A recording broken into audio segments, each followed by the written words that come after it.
Assalamualaikum warahmatullahi wabarakatuh. Selamat datang siswa-siswi SMK BPN pada program Teknik Telekomunikasi. Perkenalkan, nama saya adalah Dodo Darius. Saya di SMK BPN selaku Ketua Program Teknik Telekomunikasi dan juga mengajar mata pelajaran Sistem Telekomunikasi, Pemeliharaan Jaringan Transmisi Kabel Laut, dan pemeliharaan jaringan utama. Adapun visi daripada program teknik telekomunikasi adalah menghasilkan tenaga menengah teknik telekomunikasi yang kompeten dan unggul di Jawa Barat dengan misi 1. Menyiapkan peserta didik yang terampil untuk memenuhi kebutuhan tenaga kerja di dunia usaha dan dunia industri. Yang kedua, menyiapkan peserta didik yang profesional untuk berwirausaha dan mengembangkan pengetahuannya. Yang ketiga, menyiapkan peserta didik yang memiliki karakter yang kuat, kreatif, dan inovatif. Yang keempat, meningkatkan tenaga pendidik yang kompeten dan profesional. Dibuktikan dengan tenaga-tenaga pengajar di produktif transmisi telekomunikasi telah melakukan magang di PT Telkom. Yang kelima, menjamin kerjasama yang intensif di dunia usaha dan dunia industri. Salah satunya, kami telah bekerja sama dengan PT Telkom Akses, PT Solusi bersama Swihosa, PT Citra Swakarsa, PT Adinasa, dan PT BNB.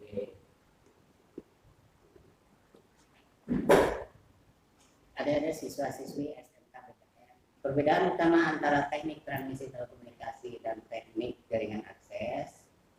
Pada teknik transmisi telekomunikasi itu dikhususkan untuk mengoperasikan dan memelihara perangkat-perangkat telekomunikasi, khususnya jaringan penghubung antar sentral, sehingga PT Telkom sendiri sedikit sekali membutuhkan tenaga kerja. Sedangkan untuk TGA, khususnya adalah untuk menginstalasi perangkat-perangkat ke pelanggan.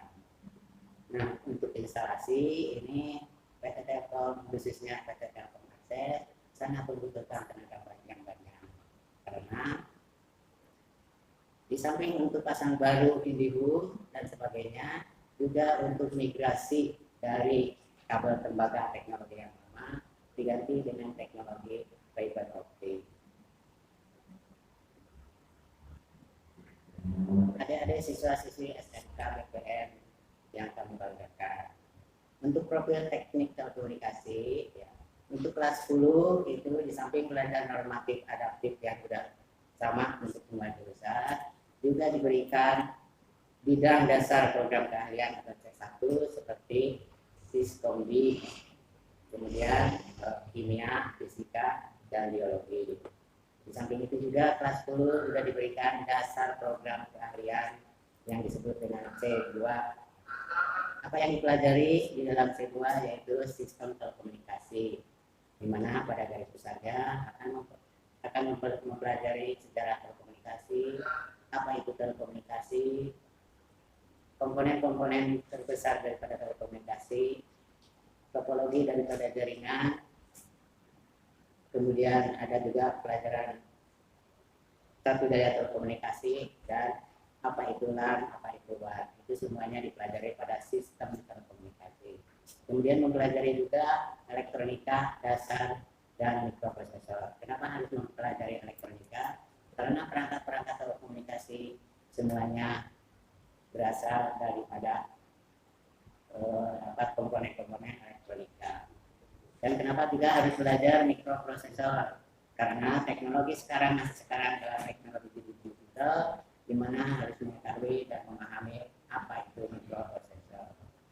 Kemudian sistem komputer itu juga perlu dipelajari, karena masa sekarang itu harus mengetahui atau bisa mengoperasikan komputer.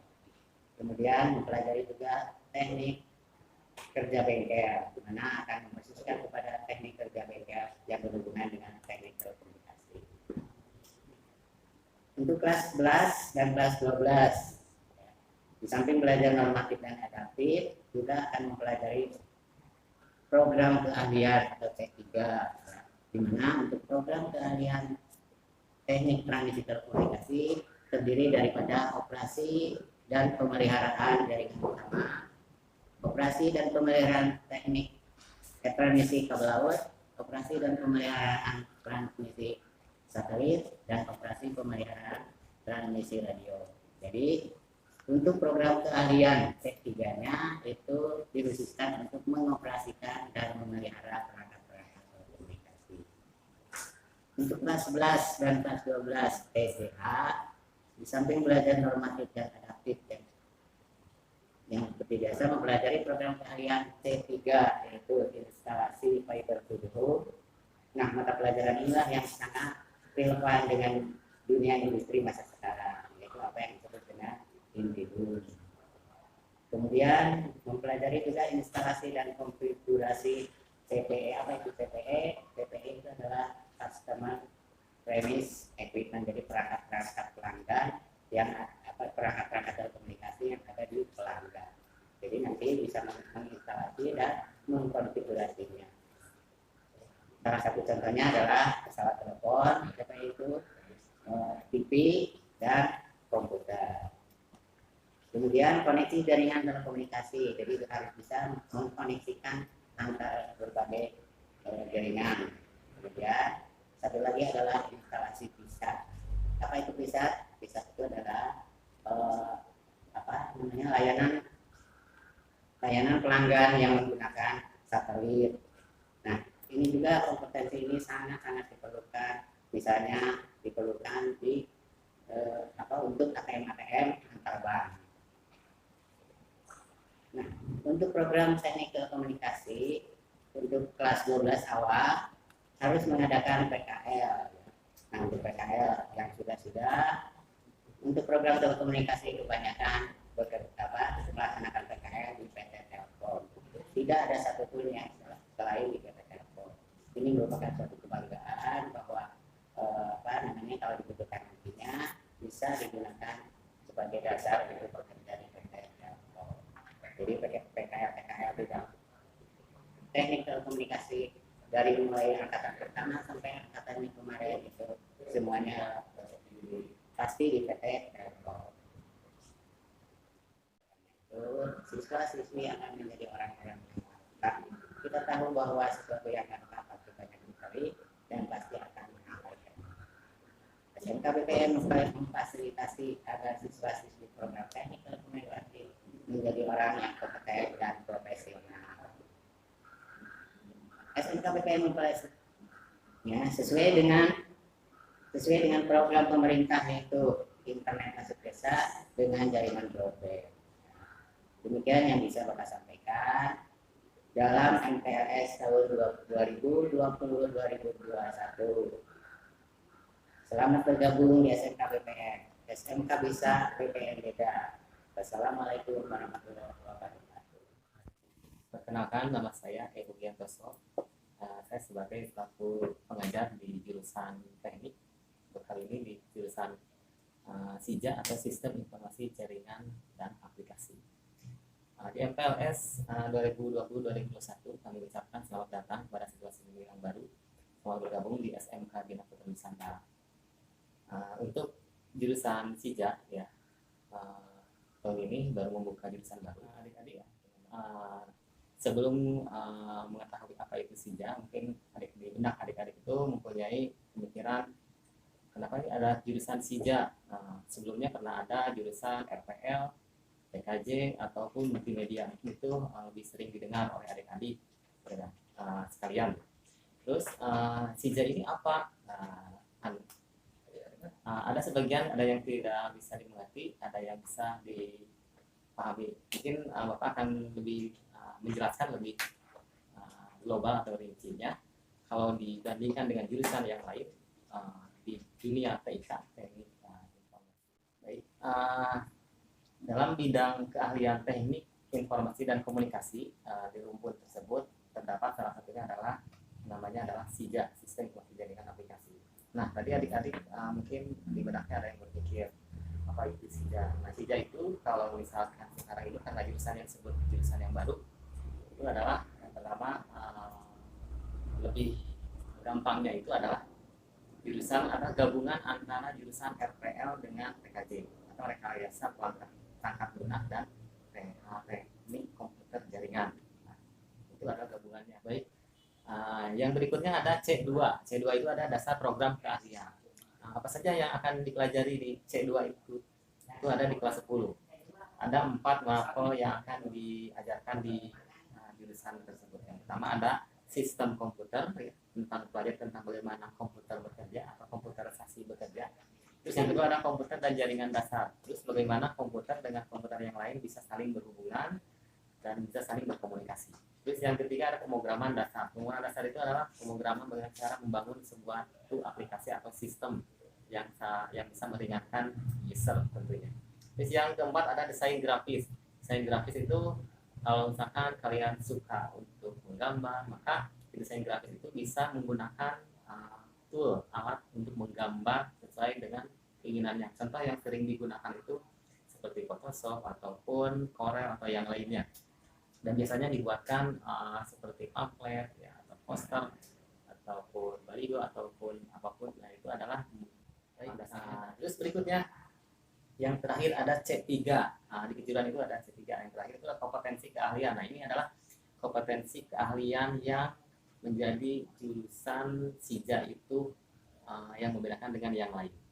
Yang pertama itu ada namanya adalah infrastruktur komputasi awan. Apa itu awan? Apa itu komputasi infrastruktur? Nah itu nanti kita akan dipelajarinya di kelas 11, 12, dan 13 ya, karena kalian untuk program SIJA ini hanya ada 4 tahun. Nah, 4 tahun itu karena materinya banyak dan kompetensinya sangat banyak, jadi dari berbagai jurusan yang bisa digabung tersebut. Tadi yang disebutkan dengan infrastruktur komputer awan. Dari infrastruktur itu adalah alat apa saja yang akan digunakan komputer untuk bisa mengupload sebuah sistem atau sistem yang ada di internet. Terus yang kedua ada namanya mapelnya kejuruan itu platform komputasi awan. Itu sama juga, tapi itu menggunakan aplikasi apa yang digunakan. Nah itu di dalamnya nanti di kelas 11 dan berikutnya. Terus ada yang ketiga, ada layanan komputasi awan. Nah layanan itu apa yang bisa dilayani oleh jaringan komputasi tersebut, seperti hosting ataupun yang lainnya, atau website yang akan kita pasang. Nah itu akan dipelajari di poin atau misalkan poinnya nomor 4. Karena semuanya ada 6 mapel yang ada di kelas 11 dan kelas berikutnya. Yang nomor 4 itu adalah sistem Internet of Things ya, atau IoT. Nah ini adalah mempelajari apa? Ya ini mempelajari tentang kegunaan internet terhadap kehidupan kita sehari-hari. Ya contoh kecilnya kita bisa melihat CCTV di mana-mana kan. Nah itu bisa menggunakan sistem IoT kan. CCTV di mana-mana dan bisa dipantau di mana saja selama orang tersebut ada terkoneksi di internet tersebut. Nah, itu contoh kecilnya. Terus yang berikutnya yang kelima ya, sistem keamanan jaringan. Nah sistem keamanan jaringan itu adalah bagaimana kita membangun sebuah jaringan dan aman terhadap orang-orang yang tidak bertanggung jawab terhadap sistem kita atau merusak, mencuri, dan lainnya, sehingga membuat kerugian. Nah ini seperti dunia hacking lah. Nah dunia hacking itu ya kalian kalau sering-sering lihat di televisi, dunia hacking ya seperti itu, bagaimana cara melihat data, mencuri data. Nah itu kita pelajari bagaimana supaya tidak terjadi hal seperti itu. Terus yang keenam itu produk kreatif dan kewirausahaan. Ini adalah mengembangkan diri, bagaimana sih kedepannya seorang lulusan dari SIJA ini bisa bertahan dengan kewirausahaannya. Dan itu banyak sekali dan sangat luas. Nanti kita akan jelaskan sebagainya. Baik, selanjutnya ada pertanyaan lagi. Yang kedua, tadi kan pertanyaan apa yang dipelajari jurusan SIJA tadi sudah disampaikan. Sekarang yang kedua, yang sering ditanyakan di jurusan SIJA itu, apa sih keunggulan jurusan SIJA dengan yang lain? Apa sih? Kita akan dibahas. Keunggulan yang pertama itu pembelajaran relevan, atau misalkan kebutuhan dengan dunia usaha itu sangat linear atau lurus di industri ini, karena setiap perusahaan atau industri pasti mempunyai data atau misalkan komputasinya masih digunakan untuk jaringan, maka jurusan SIJA ini ya bisa masuk ke berbagai bidang gitu. Jadi tidak dibatasi ya, selama perusahaan itu menggunakan jaringan internet atau jaringan komputer, jurusan SIJA ini bisa masuk. Terus yang kedua, setara dengan D1 karena SIJA itu 4 tahun, maka setara dengan D1. Yang ketiga itu satu level di atas lulusan SMK ya, memang karena SMK rata-rata 3 tahun. Nah ini sudah 1 tahun. Jadi oke, terus selanjutnya pertanyaan yang sering muncul. Yang ketiga itu ada prospek kerja lulusan. Bagaimana sih prospeknya kalau saya masuk ke jurusan SIJA? Nah, kita akan jawab ya di sini. Nah, prospeknya seperti apa? Sangat luas. Yang pertama di lulusan jurusan SIJA ini adalah bisa sebagai menjadi developer aplikasi atau programmer. Dia membuat sebuah aplikasi dan bisa dijual terhadap pihak yang membutuhkan. Yang kedua ada IT support, perangkat lunak, perangkat keras dan jaringan. Jadi kalau misalkan perusahaan-perusahaan membutuhkan pemeliharaan jaringan, maka IT support itu ya lulusan SIJA ini ya bisa masuk ke sana. Gitu. Terus yang ketiga ada konsultasi IT, kursus atau tutorial. Kalau misalkan ada orang yang awam tentang dunia IT, berarti siswa yang lulusan SIJA ini bisa menjawab atau memberikan pelatihan khusus secara singkat. Terus yang keempat ada kewirausahaan di bidang IT ya. IT itu ya perangkat lunak, perangkat keras dan jaringan. Atau PNS pun juga sama, pegawai negeri itu ya karena sekarang udah pakai by system ya, berarti mau tidak mau lulusan SIJA ini ya pasti dipakai di sana. Bisa digunakan. Bagaimana sih cara memeliharanya, bagaimana cara memakainya. Nah, maka lulusan SIJA ini ya sangat kompleks, jadi tidak terbatas dengan hanya satu bidang kerjaan. Jadi berbagai masuk ke berbagai sektor kerjaan. Atau ada peluang usahanya. Peluang usahanya yang pertama tadi sudah sebutkan web development ya. Terus yang kedua ada startup. Pernah dengar startup mungkin adik-adik? Ya, startup itu ya sebagai pembangun sebuah sistem. Ya, kalau misalkan gambarnya itu bisa disebut dengan startup di Indonesia itu sepertinya ada blibli.com, Bukalapak, Lazada, Shopee atau yang lainnya. Nah, itu adalah startup namanya. Jadi aplikasi yang memberikan layanan terhadap masyarakat, memberikan income yang besar. Terus desain grafis ya, desain grafis itu ya tidak mati ya, karena setiap orang pasti membutuhkan mendesain sebuah pamflet, baliho atau mendesain sebuah perayaan ulang tahun ataupun yang bersifat desainer itu ya sangat terbuka ya, berbagai sektor.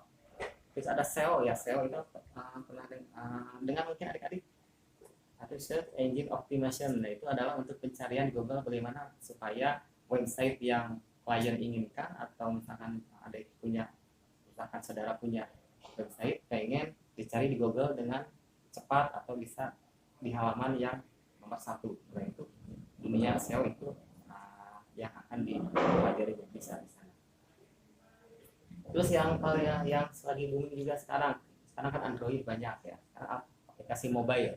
Aplikasi mobile itu ya seperti apa contohnya? Ada e-banking, games ya, e-commerce atau e-learning. E-commerce ya tadi yang disebutkan seperti Lazada, Shopee, Blibli atau e-book ya. Kalau e-book kan PDF ya. Seperti e-banking itu aplikasi yang ada di Android kalian. Nah, itu software aplikasi yang bisa dibangun di jurusan SIJA ini. Pengembangan yang lebih detailnya bisa di sana. Adik-adik ya, menyiapkan diri untuk menjawab. Nah, mungkin itu gambaran umumnya untuk jurusan SIJA. Mudah-mudahan adik-adik bisa terbuka pikirannya, bisa seperti apa. Oh, masuk jurusan ini ternyata harus bisa menguasai seperti ini itu lebih detailnya. Jadi dasar-dasarnya di SMK itu ditanamkan untuk mengarah ke sana. Pengembangannya itu ada pada diri kalian sendiri. Selama kalian ada kemauan untuk belajar, untuk menggapai sesuatu, atau tidak untuk kemungkinan ya bisa menjadi pengusaha termuda di dunia atau miliarder baru gitu. Ini saja mungkin dari saya sebagai informasi awal tentang jurusan SIJA. Kalau ada pertanyaan atau misalkan live-nya di mana, nanti kita akan tayangkan di mana kita akan praktek ya, atau lingkungan yang kita gunakan di mana. Ada pertanyaan berikutnya mungkin bisa langsung ke guru-guru produktif di kami semua guru tersebut. Sekian dari Bapak, terima kasih atas perhatiannya. Wassalamualaikum warahmatullahi wabarakatuh.